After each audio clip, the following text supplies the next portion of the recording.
আসসালামু আলাইকুম রহমতুল্লাহ। শুধু দর্শক, আপনারা দেখতে পাচ্ছেন আমরা বন্যার্ত অসহায় মানুষদের মাঝে ত্রাণ বিতরণের জন্য আমরা এসেছি। এখন আছি আমরা কুমিল্লা সদরে বুড়িচং চলে এসেছি কুমিল্লা। এটা হলো আঞ্চাপুর। দেখেন রোডের মধ্যে পানি, এই যে অবস্থা দেখেন। আমরা এসেছি ইসলামী জম্মু মজলিস ও খেলাফত মজলিসের নেতৃবৃন্দ।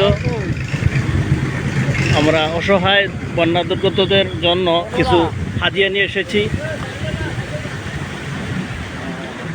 তো আমাদের করণীয় হলো অসহায় মানুষদের পাশে দাঁড়ানো, তাদেরকে সাহায্য সহযোগিতা করা। এটা হলো মানুষ হিসেবে তা আমাদের দায়িত্ব, কর্তব্য, এটা পালন করতে হবে। মানুষের পাশে দাঁড়াতে হবে।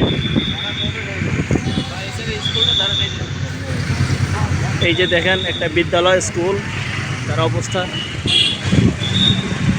পানিতে ডুবে গেছে সব। মোর্শেদা বেগম, এটা হলো মোর্শেদা বেগম স্কুল প্রাথমিক বিদ্যালয়। এই যে দেখেন গাড়ি পানির মধ্যে আসছে। এই হলো অবস্থা, চতুর্দিকে শুধু পানি আর পানি।